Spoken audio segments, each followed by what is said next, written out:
Oke, Ayah Bunda, sekarang Mama mau sharing bagaimana Mama mengajar ke anak itu toilet training dan mereka itu sukses di usia 2 tahun.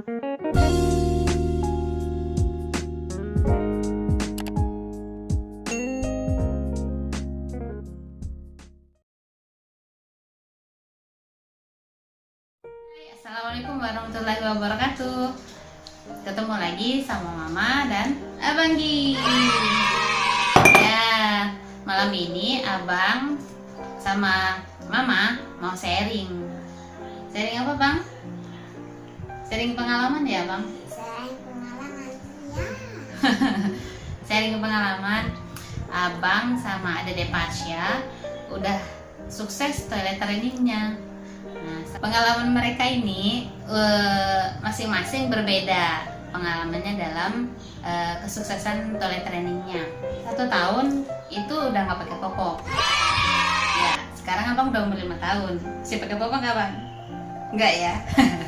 Udah sekolah udah nggak pakai popok. Nah, kalau Dede Pasya agak lambat sedikit. Sekarang dia umur 2 tahun. Nah, di pas umur 2 tahun ini Dede Pasya baru aja sukses toilet trainingnya. Sekarang udah nggak pakai popok dan udah nggak ngompol. Iya kan, Bang ya? Abang hebat ya? Ya. Iya. Oke. Nanti Mama mau sharing dan berbagi tips. Gimana sih? Kok bisa ya Abang Gi umur 1 tahun udah nggak pakai popok? Kalau anak kita di usia bermain mereka, apalagi di usia sekolah, itu masih pakai popok. Ada pengaruh terhadap perkembangan psikologis mereka juga, ya kan? Nggak mau kan anaknya diledekin sekolah masih pakai popok, misalnya sekolah SD, masih pakai popok kan? Oke, Ayah Bunda, sekarang Mama mau sharing bagaimana Mama mengajar ke anak itu toilet training dan mereka itu sukses di usia 2 tahun ya. Tapi setiap anak ini berbeda-beda sih. Anak Mama itu ada Abang Gi, usianya sekarang 5 tahun, sama Dede Pasya sekarang usianya 2 tahun. Jadi ini Dede Pasya fresh graduate banget nih, baru lulus banget. Dia toilet trainingnya baru lulus sekarang, baru beberapa bulan yang lalu. Nah, makanya sekarang Mama excited banget nih pengen sharing sama Ayah Bunda di rumah. Nah, yang pertama itu yang perlu kita ketahui adalah secara teori, nih Mama udah baca nih beberapa buku ya. Kebetulan nih Mama basicnya nurse, jadi agak-agak teori-teori gitu ya. Ada beberapa yang dibaca. Jadi secara teori itu anak-anak itu bisa menahan rasa pipis sama rasa pengen pup itu di usia 18 bulan. Kenapa? Di usia 18 sampai 2 tahun itu otot rektum sama otot kandung kemih anak-anak itu sudah mulai bisa membantu untuk menahan rasa ingin pipis dan rasa ingin BAB atau pup ya kalau bahasa anak-anak gitu. Jadi di sini sebelum kita mengajarkan anak-anak untuk toilet training, kita harus tahu dulu nih ciri-ciri fisik atau ciri-ciri emosional mereka bahwa mereka itu sudah menunjukkan siap untuk toilet training. Nah, yang pertama, ciri-ciri fisiknya itu anak-anak kita itu mulai menunjukkan kalau dia itu risih tuh pakai popok. Ada kan? Kadang mereka udah pakai popok itu kayak gatel tuh, ditarik-tarik gitu kan. Nah, itu ada kayak gitu. Terus mereka itu udah kita pakaikan popok, terus selama 2 jam itu popoknya itu kering pada malam hari ya. Nah, kalau pas bangun tidur juga popoknya itu masih kering. Ada juga yang kayak gitu, berarti mereka nggak pipis atau nggak pup selama tidur di malam hari. Jadi pagi-pagi kita periksa popoknya itu kering. Kemudian rutinitas BAB-nya itu udah mulai teratur. Kadang-kadang kalau anak-anak mau BAB itu kan dia kelihatan tuh kayak megang-megang pantat misalnya, atau dia diem aja atau kayak meringis-meringis gitu mukanya. Nah, ini anak udah mulai menunjukkan tanda-tanda seperti itu tuh teratur. Kadang ada yang pagi hari atau sore hari sebelum tidur malam biasanya. Kalau anak Mama itu, kalau Abang Gi itu dia setiap pagi dulu menunjukkan kalau bangun tidur itu langsung kayak gitu kayak mau nahan BAB. Jadi berarti pagi-pagi dia udah mau BAB. Jadi kita ajak dia ke kamar mandi walaupun waktu itu dia masih pakai popok. Ya, sebelum umur 2 tahun. Nah, kalau Dede Pasha juga kayak gitu. Dia langsung bisa bilang, "Mama, ini tatat kayak gitu." Jadi bilang tuh, "Mama, ini pantatnya." Oh, ya udah kita respon, "Oh, ini mau nih." Gitu. Jadi dia udah mulai nunjukin. Kalau nya itu udah mulai ada kelihatan waktunya gitu. Oh, ini pagi atau sore hari gitu. Kemudian anak-anak itu udah mulai bisa menunjukkan kemampuan untuk melepas dan memasang pakaiannya sendiri. Minimal pakai celana deh, yang gampang, ya kan? Kalau pakai baju mungkin agak susah. Nah, kalau di usia di bawah 2 tahun itu kebanyakan sih masih susah pakai baju. Tapi kalau pakai celana udah bisa. Kalau Abang Gitrip itu umur 1 tahun itu dia udah bisa pakai celana sendiri sama pakai lepas celana sendiri gitu. Nah, berarti di usia seperti itu tuh sebenarnya udah siap dia pengen toilet training.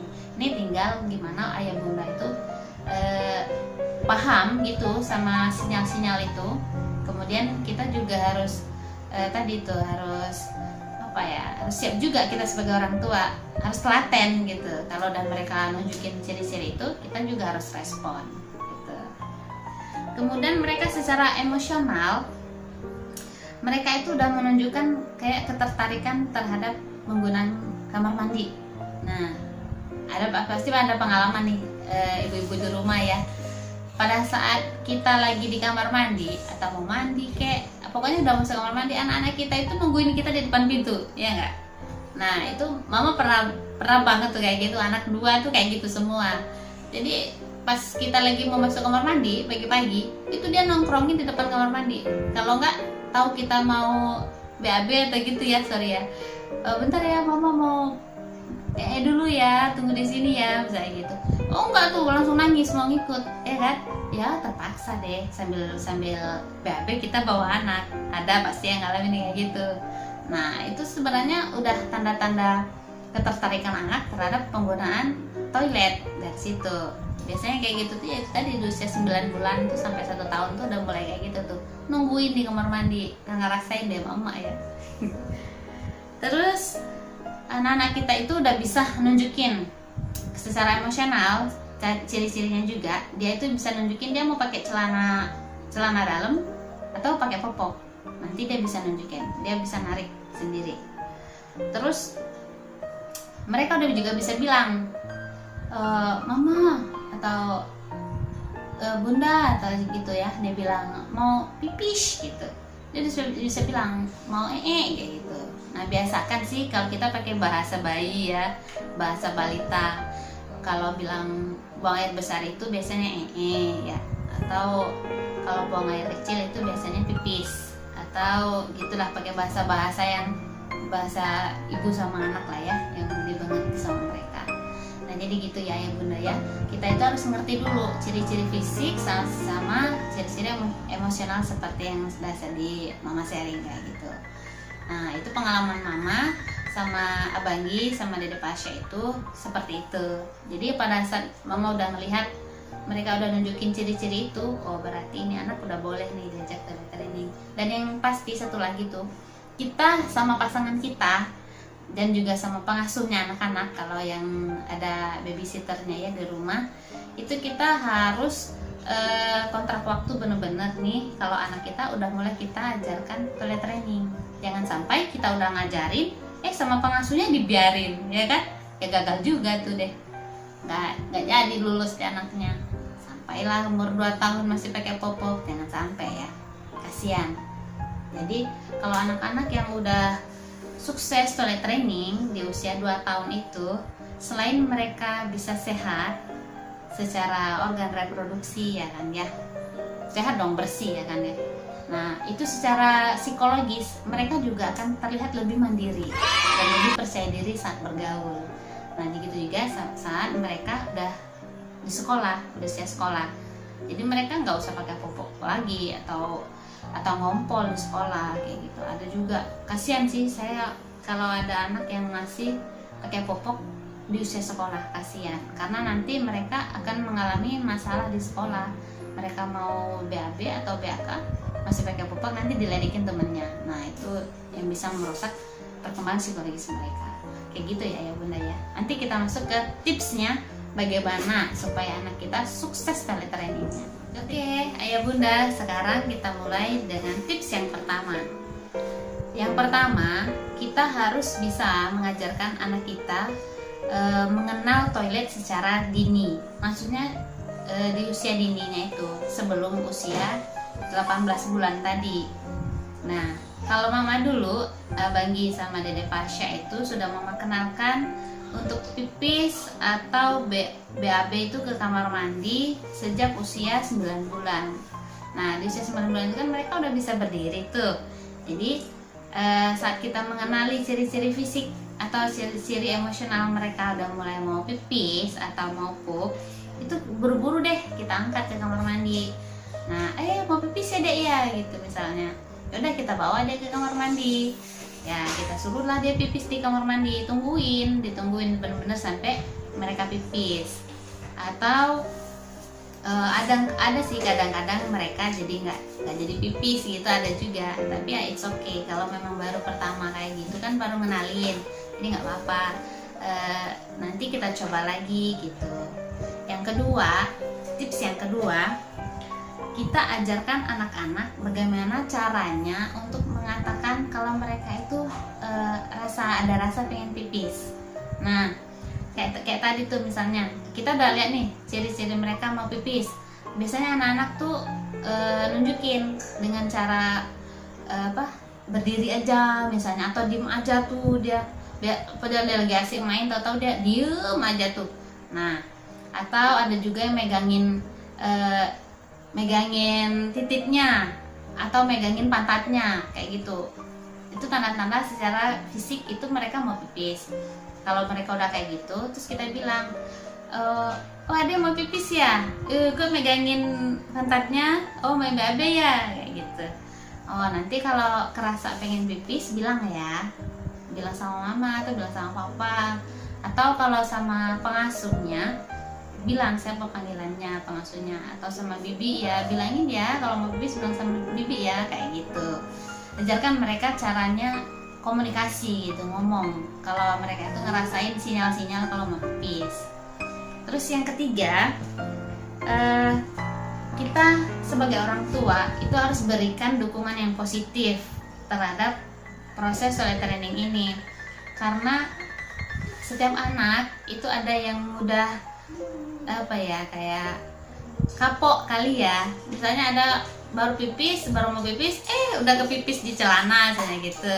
Terus ayah bunda langsung refleks nih, marahin misalnya, atau agak dibentak kali. Loh, kok pipisnya di situ misalnya. Nah, kayak gitu tuh nggak boleh. Kita harus memberikan energi positif sama anak. Misalnya kita beri pujian misalnya. Oh, Dede mau pipis ya. Oh, pinter banget. Udah bilang ya mau pipis. Ada ya kamar mandi kayak gitu. Udah sampai kamar mandi, dia pipis tuh. Nah, kita sebagai orang tua harus beri apresiasi tuh. Wah, Ade pinter banget ya. Udah bisa bilang pipis. Tuh, udah pinter ya pipis di kamar mandi. Tangannya nggak basah. Nah, kayak gitu. Itu salah satu pujian yang positif buat anak. Atau dia bisa berhasil BAB di kamar mandi. Nah, kita bilang, tuh kan sayang, kalau BAB di kamar mandi enak kan, jadi nggak bau nih pantatnya, atau popoknya jadi nggak kotor kan, enak kan bermain. Besok kalau mau pipis lagi bilang ya, atau besok kalau mau ngerasa BAB lagi bilang ya, kita ke kamar mandi lagi pipisnya atau BAB-nya gitu. Terus kita itu sebagai orang tua tuh jangan pelit terhadap pujian ya. Atau apalagi kalau mereka melakukan kesalahan atau dibilang gagal lah misalnya ya. Hari ini tadi bilangnya udah mau bilang nih, mau ma misalnya di toilet, udah mau mau belum nyampe toilet dia udah BAB di popoknya. Nah kayak gitu juga nggak boleh kita langsung kecewa apa gimana gitu. Kita bilang lagi kata-kata positifnya. Oh nggak tahan ya, nya di celana dalam deh gitu. Gak apa-apa sayang, yang penting udah bilang sama mama ya mau di toilet. Nah Nah besok kalau udah bilang gitu, tahan lagi dikit ya sampai ke toilet baru gitu. Itu boleh boleh jadi bikin anak kita itu makin percaya diri gitu. Jadi dia itu jadi nggak takut kalau besok kalau mau atau mau pipis itu dia pasti ngomong. Jangan bikin anak kita jera gitu. Ada nih kadang-kadang orang tua, nih pengalaman juga sebagai sesama orang tua, kita sering sharing nih sama emak-emak juga. Nah seringnya anak-anak sampai usia sekolah itu masih mau pakai popok, itu mereka itu kayaknya punya pengalaman kayak takut gitu sama orang tuanya atau traumatik secara psikologis. Kalau udah ngompol misalnya itu dimarahin, atau udah bilang mau nya masih di popok itu dimarahin. Jadi akhirnya pada saat mereka ngerasa mau pipis tadi atau mau buang air besar tadi, itu mereka takut mau bilang. Akhirnya ya tetap aja dilakukan di dalam popok. Akhirnya proses toiletan itu jadi gagal gitu. Sebenarnya sukses atau tidak suksesnya anak kita pada saat proses toilet training itu adalah tergantung juga sama kitanya. Kita sebagai orang tua harus konsisten. Nah ini tips yang terakhir ya, konsisten. Nah itu penting, simple tapi sulit sih. Kadang itu tadi menguji kesabaran kita sebagai orang tua, ya kan. Kadang ada nih, kadang kita udah udah berharap banget, wah ini malam ini kayaknya nggak ngompol nih, udah nggak pakai popok nih Dede. Kemarin aja nggak pipis nih misalnya, udah nggak pakai popok kan, udah bobo aja tuh semalaman, nggak pipis, nggak BAB. Nah udah anteng aja bobonya sampai pagi, popoknya sampai kering. Nah, kita udah ngerasa oh ini udah sukses nih. Tapi tiba-tiba pas bangun tidur dia tuh lupa mau pipis di kamar mandi, duduk di kasur, dia pipis di kasur. Oh, saking orang tua tadi udah mikirnya, bukannya kemarin udah nggak pipis di kasur ya, kok sekarang pipis di kasur. Nah anak itu pas mendengar kata-kata kayak gitu tuh jadi kayak down gitu dia, jadi kayak sedih lah ibaratnya ya. Anak-anak sih susah, jadi kayak loh, wah marah nih mama nih, atau marah nih papa nih gara-gara aku lupa nih pipis atau lupa nih ngomong gitu. Nah kayak gitu-gitu tuh suka merusak kesuksesan anak dalam proses toilet training. Jadi kalau tips dari mama ya, pengalaman dari mama, Banggi sama Dede Pasha itu pokoknya maksimal tuh umur 2 tahun bener-bener udah nggak pakai popok sama sekali, terus udah nggak ngompol juga. Apalagi kalau BAB, alhamdulillahnya itu kalau BAB itu pasti udah di kamar mandi sih mereka. Umur 2 tahun nih Dede Pasha nih, umur 2 tahun sekarang. Jadi alhamdulillah sekarang tuh kalau mau pipis, nah itu dia ngomong, mama mau pipis gitu, atau papa mau pipis. Kebetulan sih anak-anak ini saya sama suami sama papanya Abangi itu kompak berdua. Kita berdua itu kerjasama lah ibaratnya. Wah nanti kalau anak mau pipis atau mau BAB gitu, kita berdua tuh udah tahu tanda-tandanya, udah tahu secara fisik maupun secara emosional. Jadi kita kompak. Nah gitu juga buat ayah bunda di rumah ya.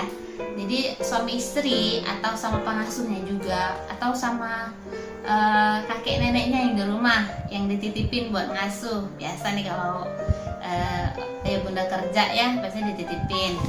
Nah itu harus kompak juga tuh sama yang ngasuh. Kita harus kayak kontrak waktu deh. Oh anak kita ini udah mulai toilet training. Terus kalau mereka pipis atau pup, tolong diajarkan di kamar mandi misalnya. Atau kalau mereka masih pipis di popok atau di celana, itu nggak apa-apa, jangan dimarahin. Oke, gitu ya. Itu tips dari mama, semoga bermanfaat buat ayah bunda di rumah. Ini tips singkat, tapi benar-benar kita lakukan di rumah buat anak-anak di rumah, buat Abangi sama Dede Pasha. Jadi semoga ayah bunda di rumah juga bisa mencoba tips yang udah kita terapkan. Jadi biar anak-anak di rumah, anak-anak ayah bunda udah nggak pakai popok lagi, jadi hemat uang popok ya, lumayan. Oke, terima kasih sudah menonton video sharing dari Mama. Jangan lupa like, comment, share, dan subscribe. Oke,